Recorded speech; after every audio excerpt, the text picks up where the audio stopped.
We talk a lot about all the crises we're facing, economic, ecological, you name it. But what if we're looking for answers in all the wrong places? What if these aren't just broken systems, but actually symptoms of something much, much deeper? Something happening inside our own consciousness. Today we're going to dive into a pretty big idea, that humanity's next great leap forward isn't about technology, but about a radical shift in our minds. And this quote from the philosopher Sri Aurobindo really sets the stage perfectly. It's basically saying, hey, we're not the finished product. We're a work in progress, a bridge between what we used to be and whatever we're becoming next. And maybe, just maybe, living in that messy in-between phase explains all the chaos we're seeing. All right, so here's our game plan. We'll start by looking at the two operating systems that are basically running the human mind. Then we'll see how one of them created this age of desire and all the crises that came with it. From there, we'll look at a potential new balance, the wild role AI could play in all this, and finally, how we'd need to start measuring success in a completely new way. So, let's jump right in with this fundamental question. We all tend to say that our economic and political systems are broken, but what if they aren't? What if they're actually working perfectly, as a reflection of an incomplete, still evolving stage of our own consciousness? And this right here, this is the core idea. It's like we have two different programs running inside our heads at the same time. On one side, you've got the vital mind. This is our ancient hardware, all about survival, competition, and just getting more. It's the engine that built our world. But then there's this other program starting to come online, the mental mind. And it's geared towards totally different things like understanding, harmony, and what's good for everyone. The incredible tension between these two, well, that's pretty much the story of our world right now. So, to really get a grip on our modern world, we've got to take a closer look at this vital mind. I mean, it's been in the driver's seat for, well, forever. It's like this ghost of our evolutionary past, and it's still haunting the machine of our 21st century civilization. And here's where it gets really clever. The vital mind isn't just raw, animal instinct. Oh no, it's way sneakier than that. It's the part of our brain that takes those ancient survival fears, the fear of not having enough, and dresses them up in really smart, rational-sounding justifications for corporate strategies, economic theories, and even our own personal drive to get ahead. You can see exactly how this thing snowballs. It all starts with a very simple, understandable instinct. Eat or be eaten. But then that instinct evolves into a desire to have more, just to feel safe. And when that desire isn't checked, it turns into greed, where who we are is tied up in what we own. And the final step? We build our entire global economic systems on top of that very same impulse. Now this is a huge mindset shift. The idea here is that greed isn't necessarily a moral failing or a character flaw. It's an outdated program. It's a ghost instinct that was absolutely essential for our survival back when scarcity was a real daily threat. But now, that program is just running on a loop, creating a whole new generation of problems we never expected. And that brings us right to today. The very same system that made humanity so incredibly successful at surviving is now becoming the biggest threat to our long-term survival.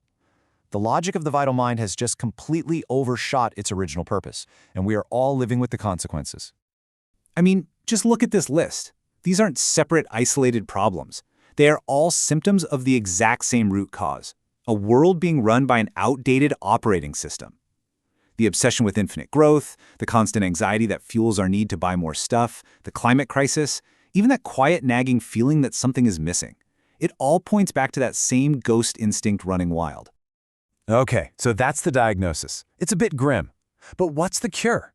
Well, the idea here is that the answer isn't a new political system, but an actual evolution in our consciousness. A massive shift away from a logic of endless accumulation towards a new logic of sufficiency, of balance. This chart just lays it all out side by side. On the left, you've got our world today, the vital state, and on the right, you see the potential of an equilibrium state, guided by that mental mind. And just look at the shifts. Emotion moves from anxiety to calm. The economy moves from exploitation to sufficiency. Technology goes from just amplifying desire to amplifying understanding. It is a fundamental upgrade to our entire civilization. And let's be really clear here. This isn't about creating some kind of perfect, static utopia where all our problems magically vanish. It's much more real than that. It's about growing up. It's about us as a species finally reaching a collective psychological maturity where we stop making decisions based on fear and start making them from a place of real awareness and balance. So, the billion-dollar question is, how do we make a leap that huge? And this is where things get really wild, because AI enters the story in a very, very surprising way. Is it just going to be a mirror reflecting all of our current chaos back at us? Or could it actually become a compass, something that helps guide us toward that equilibrium? So, think about it this way. AI's role isn't set in stone. It evolves right along with us.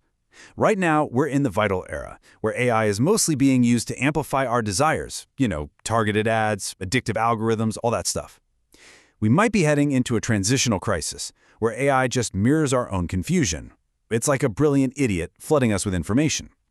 But the potential here, in an equilibrium era, is for AI to completely transform into a tool that helps us manage the complex systems of survival for the good of all. And this leads to this incredible idea, the great handoff. Just imagine it.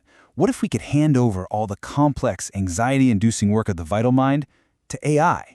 Let it optimize the supply chains, manage the energy grids, and make sure that everyone has what they need to live. If we automate survival, we could finally free up human consciousness to focus on what it does best, to create, to connect, and to explore a much deeper sense of purpose. Okay, so if we're going to change our entire goal as a species, then it's pretty obvious that the way we keep score has to change too. The old maps just aren't going to work in this new world. And this question just cuts right to the heart of the problem. We all say we want things like happiness, a healthy planet, a sense of purpose, but the main number we use to measure success, GDP, doesn't measure any of that. It literally just measures how fast we're running on the old hamster wheel of the vital mind. It's kind of nuts when you think about it. So what would these new scorecards look like? Well, this gives us a few really cool examples. Imagine this. Instead of GDP, we track a gross sufficiency index, which asks, does everyone have enough to thrive? Instead of just stock market numbers, a societal stability index. Or my favorite, instead of just the employment rate, a meaningful engagement ratio. We could finally start measuring what actually matters. And this quote just brings it all home so beautifully. The goal isn't to get rid of the economy, it's to elevate it, to move to a meta-economic reality where the whole point of exchange isn't just about survival anymore. It's about understanding each other, connecting, and creating something together. So we're left with this one last big thought. If it's true, if our world out there is really just a giant reflection of our minds in here, then the power to change everything isn't somewhere else. It's right here. It's always been within us. The systems aren't the real problem. They're just the symptom. The real question is, which mind are we going to choose to build our future from?